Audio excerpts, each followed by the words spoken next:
Good morning to you both. Coffee early morning. Well, as you know, I've been away. Again, they say. Trying to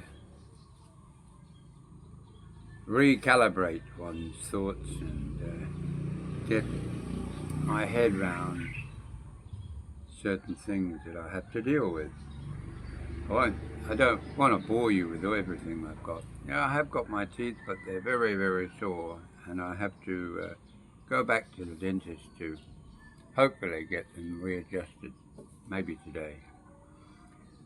But what I'd like to talk about this morning is a lot out there. Others are talking about it, and obviously there's a lot of interest in it.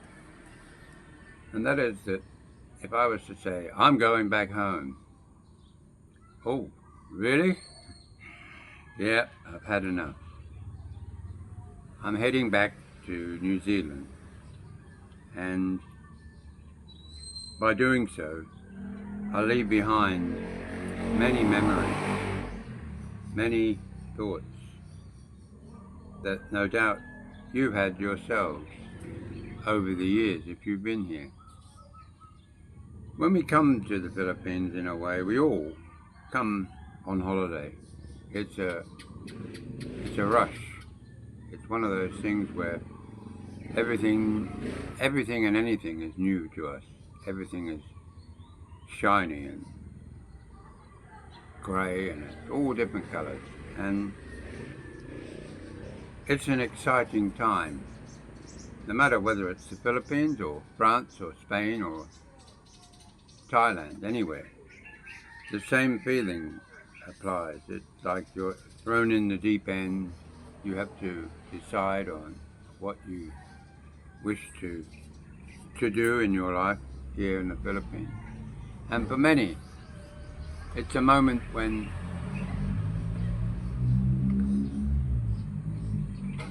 some of us it's easy. Some of it is just falls all into place. And for some it's a battle. And over the last 10 years, I've seen my share of battles. Not so much the Philippines itself. I mean, the Philippines is a lovely place. I can't say enough good things about it. There's a lot of talk about the infrastructure, the fact that so much is maybe in their minds, that's your mind, it's not for you. And as a result of that, it's quite a negative way of looking at any country, let alone just the Philippines. Because it's not their fault, it's your fault. And I say fault because you decided to get on the big silver plane to come here. You paid your money. You decided to sell that last possession and come here and make a future. Then when you came here, you thought it was great to be here, finally, that stepping off the plane and discovering all the delights that were around you, fascination of things going on. There is a buzz in the air. But after a while, those buzzes they disappear. It's like living next to a train line. At the start you go, oh my God, what a noise. Eventually that disappears. Your brain switches off to those things around you. You know, like the motorbikes are a classic one. Even here in the province. Motorbikes, some people say motorbikes are not policed here in the province. That's not true. There's often a blitz amongst the LTO and the local police, and they seize the vehicle. And the younger generation here, there's two reasons. One is they love the smell of gasoline, the smell of as it chokes the atmosphere with its white smoke if it's not running properly. New Year's Eve is another classic example. The young guys, it's an extension of themselves, their joy of the new year and celebration. They scream up the road, no no care in the world. After all, it's New Year's Eve. And the sound is horrendous, where they rev them up. They're speeding along the road at sometimes even 50 odd K in a very small, narrow space. And they pull the clutch in and they and it's like firecrackers itself. I'm sure they disconnect the muffler at some point, maybe at the gasket point, just so that it makes a lot of noise and backfires a lot on New Year's Eve. But that's the spirit of you and I when we were young, and we used to buy a second-hand old bike and we'd get it going, and maybe a BSA Bantam or a Velocet or maybe an old Triumph Tiger Car, even maybe a Triumph 650. I had all of those at one point in different I'll say different appearances. Sometimes I used to ride along the towpath at Sonning Lock, where I was brought up as a child. My mother had a home there, and there were no tyres on my Velocet, absolutely no tyres. I used to ride along with rims. It's crazy, rims on the ice on the towpath. But it was fun. Those were fun days. And that's what I'm trying to emphasize. That the youth of here, of the Philippines, is like that. It's still locked in the 40s, 50s. You know, well, not the 40s, but the 50s, 60s. And their carefree attitude towards life is shown in the way they are amused by so many party kind of tricks, you know, musical chairs, tossing a coin, you know, or spinning the bottle. All these things are big deals to them growing up.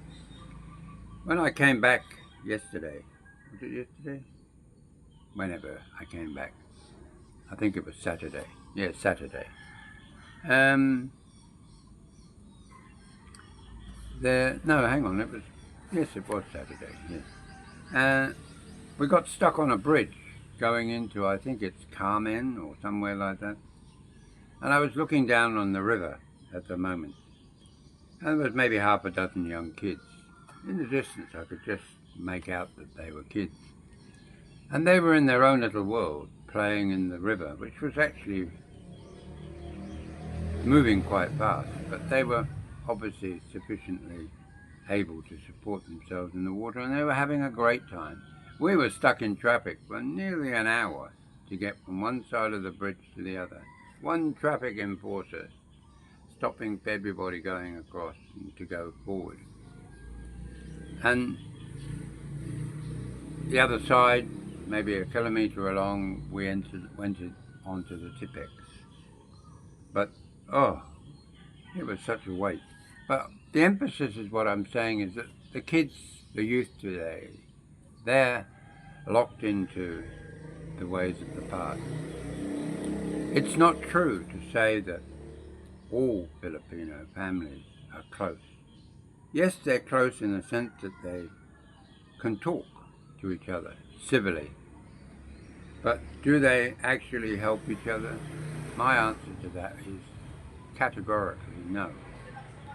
They've become, as time has gone on, I suppose, because when the parents pass away, the next generation, which are the children, the ones who are your partner, who are in their 50s or so, they become completely disconnected to the concept of the past. They've moved into the 21st century, kicking and screaming. They realize that there is no one there to help them anymore. I've often heard, I'm sure she won't mind, but I heard once Jane said to me, "I'm an orphan now." Oh, that hurt me. You know, that really got to me. But there's a reality there. That age group, 50 plus, when you lose your parents, it's a dreadful moment in one's life. But you are an orphan. You're on your own. The future is still there. The future's ahead. But it's up to you now. You do something silly, there's nobody there to bail you out. There's no one there that can hold you and give you that protection that you feel when you, as a person growing up, your mother and your father can give you. The wise words of your father, the loving arms of your mother. But emotion is what drives Filipinos. It does, it really does. Emotion, we often call it drama. Drama is not. Drama is something that we interpret it as. You know, if you show emotion, that's drama. If you are soft, that's drama. Come on, guys, have a little bit of understanding of people. When people are in a difficult place in their lives, they do have a bit of drama in their life. They can't always solve everything themselves. You can stand there and you can be the philosopher and you can say this is what you should be doing. But will they listen? The other side of them won't. They're too proud. They're a very proud nation. They've been indoctrinated from a young age that we don't share our thoughts. We don't give it our total connection to the problem. We just wait till everything is on top of us. And that's a dreadful way to live. Coupled with the fact that you also have to deal with what are you going to eat today? Where's the money going to come from? You know, living for today and worrying about tomorrow is not a good way to live. In the West, if we did that, we'd be in such a mess. Politicians live like that, but we don't. We, the people, have to get up each morning and make a living to support ourselves and our family. And the same applies, especially in a place like the Philippines. Many single mothers rely upon the help of others. Hopefully the father of the child they had born, you know what I mean, given birth to. But if that doesn't come, they then become a burden on their parents. The next generation, after the 50s, the ones that are 25 plus. Now, it's no good going, oh, what did you go and do that for? How can we afford another mouth? Well, life has a funny way of working. It's how the world gets bigger and bigger. But when you think about all of these things that happen, it's no wonder that a lot of us who come here just say, enough is enough. I can't deal with my own life and the pressures on myself anymore. I've got to go back to some normality. And of course, I understand when you get older. I mean, I'm 77 in May. Yes, I'll let you know so you can send me a birthday present. Joke. But for us, at 77, we shouldn't be dealing with this stuff. But it permeates through our relationships, it permeates through our friends. You know, it's good to have foreigners as friends. It's great to have foreigners as friends. I have many. When I say I have many, I have them in Australia, I have them in New Zealand, and I have them in England. But the ones that I find here, as much as the help that they give you and the effort they may go to offer that, often there's a feeling of giving with one hand and taking with the other. A true friend doesn't abandon the other person just because they don't say or appear to be the same as them. And none of us are the same. You know, I have a friend, Peter, who is in Negillion, and he's going back on, I believe, on the 20th, I think, of May, something like that. Back to England for, I think, about 4 or 5 months. He does this every couple of years. He hates it here. He can't wait to get back. But when he gets back, he complains about England. Grumpy old Brit. But he's wonderful to talk to, because to have a bitch with somebody who comes from where you come from, he's all like this, talk to, on the boss's like, and it's fun to talk to somebody like that. It's a breath of fresh air. But also, I talk with my friend Wayne in Australia. Great chat, sometimes an hour. And it rejuvenates you. But with all that rejuvenation, with all the problems that can come within a relationship with a Filipina here, it is rare to find somebody who you connect with at a point where you can step off the wheel, calm down, just take in the moment. And when you do find someone like that, it's great. But if it doesn't work out and you end up going your separate ways, there is a tug there, emotional tug, that if people are honest with themselves, it's hard to break off that.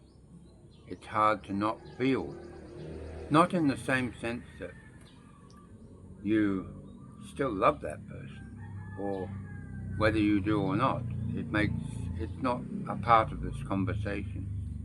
What is important is that we don't sell ourselves and our integrity out the door because of somebody else's opinion. And it's very easy here to be whipped up with the enthusiasm of helping you, as many foreigners find, with mixing with foreigners. You build up a small little group and everybody has a little conversation, but there's tension there. The men are on one side, the women are on the other. Some of the men are looking at the wives and maybe they're thinking, she's all right. Why didn't I get one like that? And I'm not joking. They do that. And some of the women sit there and they talk about each other and their situation. And they get jealous. They get envy. Why? Because so-and-so, Rob over the road there, he's got a 4-wheel drive, brand new. Look at it. Lovely, bright red. And we've only got a motorbike or a tricycle, or we use public transport. But we have a nice house. They have a crappy house. But they're renting. We own. There's all this sort of stuff going on every single day. There's the gossip. Gossip. Gossip is gossip. It's gossip. It's everywhere. You can't move without gossip. When I went back to Negillion just a day or so ago, I'm out the front doing my usual thing while I'm getting ready to do what I have to do in the day. And I swept the front of the house. My goodness, I could count 100 people that went past me, wishing me well, saying hello. Oh, haven't seen you for ages. Hi Norman, hi John, hi blah blah. And there's a certain energy that comes from that, a feeling of people who care about you. But again, if you lose that and you go somewhere else and you have to start again, how many times will you do that in your life before you finally decide that the Philippines isn't for you? And it's a sad irony that we put so much into coming here to the Philippines.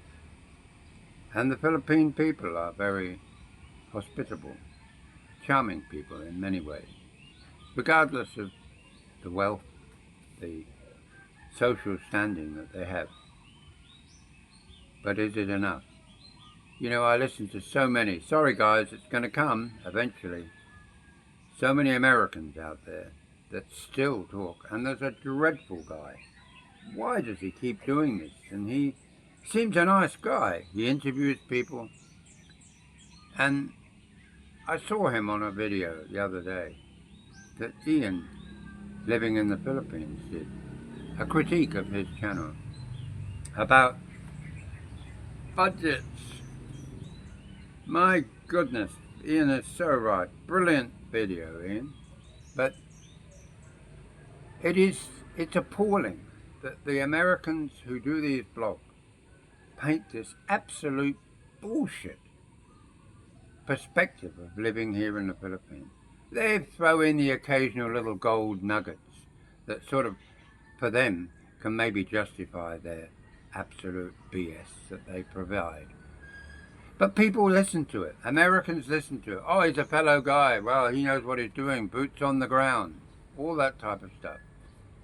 But in reality, it's dangerous, guys. It's dangerous to listen to this. It's rubbish.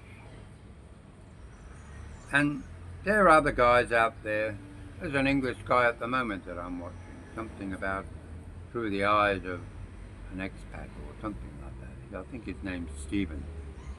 A nice, friendly guy.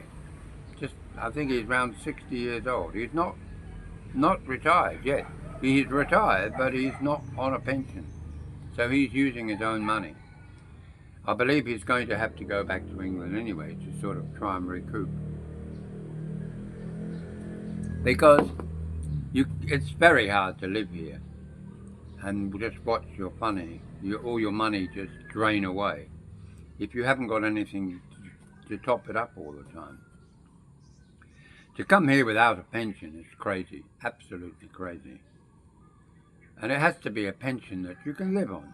You know, you can live on $600 American at the moment per month. You really can. I know lots of people that can.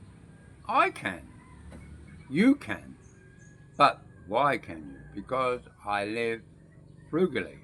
I don't live with flashy cars. I don't live with fancy 85-inch TV screens. And I don't have to have aircon blasting out 24/7 and having a 10 or 15,000 peso power bill just so I can live in a refrigerator. You guys have got to get real here. You know, when you do come here, you have to really, really look at everything about coming and living in a foreign country. It is called a third world country. It's not called that for any other reason. It's a third world.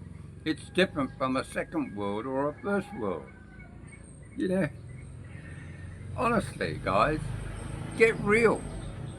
Americans, if you want to have stateside steak, you want to have breakfast in a cafe every morning, you want to have your hot dogs and you want your cakes and you want your ice cream and your sexy girls in the evening after you've left your wife to do the washing up and you go off and have a beer and then you pay a bar fine. What kind of a guy are you?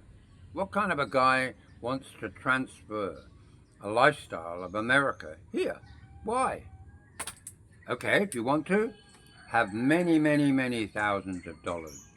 Somebody who's got maybe $5,000, $8,000 could live like that.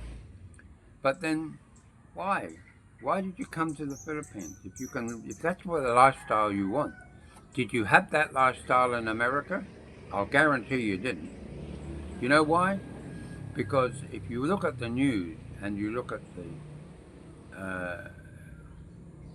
analysis of what it costs to live in America currently, in most parts of America, you would not be living like you think you're going to live here in the Philippines on that kind of money. You just wouldn't. In the Philippines, yes, you will. What, you know, $8,000. Okay, so you boast to the world you've got $8,000. On the current rate, let's call it 60 pesos to the dollar. That's nearly 500,000 pesos a month. Come on, guys. You're going to tell me you can't live American lifestyle here? But the reality is, just like me, like you, not everybody has 8,000 5,000, 3,000 to live on. You know, 3,000, that's nearly 200,000 pesos a month. If you can't live in a wonderful lifestyle on that, then you can't manage your money, quite honestly. And what you're expecting for your lifestyle, in other words, the style of life you want to live. You want to bar hop every day, you want to go gallivant around in an open Jeep, latest model out of the stateside, maybe a Jeep Wrangler. Go ahead. You know, they cost you probably more here to buy than they do at stateside anyway.